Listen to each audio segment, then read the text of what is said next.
this event was the event for children to get in touch, get closer to people that are into science, that are humans like you and me.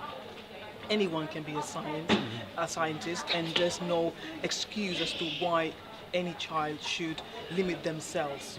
That's what I would say. Okay, so it's onwards and upwards for ATL for 2015 on into 2016, and furthermore, I know you've been doing this for many years. Yes, well, the next thing that I would like to do with ATL is to create a nursery, and in this nursery I would like to have children have a science and language orientation already from very young age. I think that children shouldn't wait to Key Stage 2 to learn a language, or shouldn't wait any further for science. It starts right in the nursery. So we have the mindset of if we nurture the scientist, the scientific mind of thinking from nursery, I think that is the ground, so children are prepared. There's no I can't attitude. The mindset is right from the very beginning, and the children will see no limitation as to whatever is put in front of them. They will have the thinking of I can do this, that, and beyond. That's the idea. There was empires in Africa called Kush, Timbuktu, where every race came to get books. Yeah. I once heard a man say, you don't have to be great to get started, but you have to get started in order to be great. We're here with GKTV. We're coming to the end of the event now. Watched some great presentations shown. One of the great presentations that I saw was by Astehmari here. He spoke about, coming from more Afrocentric view in regards to aspects of the science. Definitely dealing with the numbers and the binary. Give us a little bit of information of exactly that which you do. Okay, I am Astehmari from the Schools of Unified Learning. I'm the principal teacher for our Cultural Arts Foundation. And so we have a teaching discipline which we call Unifiedknowledge, which means unified knowledge, and it's a Pan-African cultural approach to learning which integrates learning. It brings together the art and the science and the math, these ideas. In the standard system of education, these things are fragmented, but in our approach we unify them. So the presentation I gave today was looking at one of the processes that we use around language, which opens it out, so that in language we should have, as well as a good script with a good base of sound attached to the script, which the Ethiopian script has that. We should also have ideas of sign language, ideas of number value, ideas of musical value, so that you can convert a word into many different forms, thereby opening all faculties for learning. So for today, because it's Science Week, we presented this as part of the language of science, like this. That's what we did today. Okay, you touched on definitely some great aspects there, especially when you look at the African holistic form of education, because as you said, in the environment we're in at the moment, things are very much fragmented, and if your teaching becomes fragmented, you the person becomes fragmented, where we was very holistic initially in the way that we taught and we approached things. An event like this today, what is the importance of having such events which have a great range of different sciences, and then once these have been portrayed in events like this, how do we then take it to another level to amalgamate this all into one form of education? Okay, well, it's a very important thing. So I commend the ALT, for organising it, and particularly the robotics. This program, we also had a program regarding Schools of Unified Learning and the Abundance Centre's UK Trust, which I'm a member of this. We also had a Science Week program and we featured this event inside our program. So it stood distinctly regarding robotics, and not many of our community tackle that kind of technology in terms of advancing it. But obviously, it's a universal science, and mathematics as it stands are universally accessible. But that said, there are communities that are very far removed from it, even more far removed than people in the country generally are. So it's important to, one, to bring the subjects forward, and two, to try and make it accessible to communities that don't normally access it.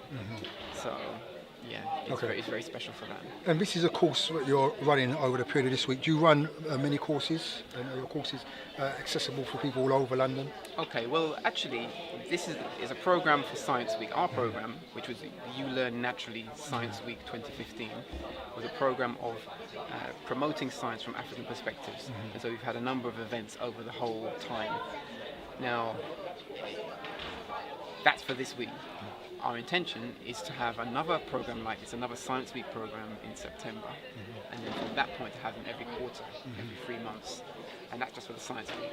But actually the trust, Abundant Centres UK Development Trust, is about securing spaces and developing spaces for learning and developing cooperatives. It's actually a learners cooperative, so we're structured to be an umbrella organisation to support. It could be collectives of parents, collectives of teachers, collectives of professionals in any field of education related, to form good structures that then can get resources and be supported by an umbrella entity, so we're the umbrella for that. Today I spoke for Schools of Unified Learning, which is a member of this, and so there's a couple of different hats that we wear for that. In regard to course, what I spoke on today is part of a course called Educating with Unified Knowledge, Foundation 1. And so that can be accessed through our online portal at abundancecentre.org. There's a course, Educating with Unified Knowledge, Foundation Course 1, and this explains fully the value of recognising a cultural orientation in your learning pedagogy, as in your learning approach, what the cultural value is, in recognising clearly what the objectives are, and also in recognising what the principles, processes and protocols are that you use to achieve the objectives. So we spell it out, and today I gave out a one-page summary. It sounds like a lot, but it is. You can put it on one page and summarise it, so it cannot be that much really. But that said, each element, because everyone is used to a very fragmented standard system as normal, it appears holistic measures or holistic approaches appear maybe abstract or unachievable. But the truth is that education in Europe is reforming.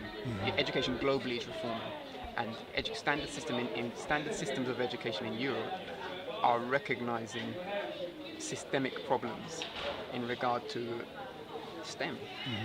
In regard to STEM, let alone STEAM. STEAM is with the A's with arts, bringing together the STEM. But in the business of science, technology, engineering, math, there's insufficient take-up by young people and families. Thereby, the technology and the innovation that's required to keep economies working in a certain way, this is failing. There are other reasons for the failures, but we can explore that. That's another reasoning. But the education system, the national, the governance of the country recognise it as a problem. So these things are very important, and our work we feel it's a ground effort, even in terms of families owning the education process. So we have a term, we say family-directed learning. And with the learning pedagogy, we want families to know that they can, if they think it through, they study a course like the one that's illustrated here, Educating with Unified Knowledge, Foundation Course 1, that you can reclaim your ability to hold family-directed learning, to master family-directed learning, and to have it more power. Then networking families around that, there's a power for that. Okay. That's a real community innovation that can happen with that. Or even the language that I would use is a disruptive innovation. That is something that can just change the whole game. The thing that's been happening, a lot of concern with families about underachievement, lack of inclusion, exclusion, and all manner of bad character, poor character development, all these concerns that communities have. Something like this can radically change that. Okay. Yeah. Well, I mean, that has been very, very interesting, and I know there's a lot more and things that you cover. So maybe in the future, I'm presenting on a radio show. You can definitely come in and spend some time. We can explore these finer details a lot more. The show that I do is supported by Got Kush TV. So anything that we do, sometimes the cameras come up there and we can, create an event of it, so we can further Yeah, that's good. empower our people to overstand, you know, especially the avenue that you're coming from, which is the holistic view of education. This is something we definitely need to take on board. So I'd like to thank you for your time. Thank you. And I really appreciate you coming down to this ATL event. It's wonderful. I commend the team, the ALT Learning Centre team. I've known the development for a long time, so I know Sister Rolle and her team in regard to this, and it's kept consistency and determination. Yeah, most definitely. We need that. The community needs that. There was empires in Africa called Kush, Timbuktu, where every race came to get books. My success to you, even if you wish me the opposite. Sooner or later we'll all see who the prophet is.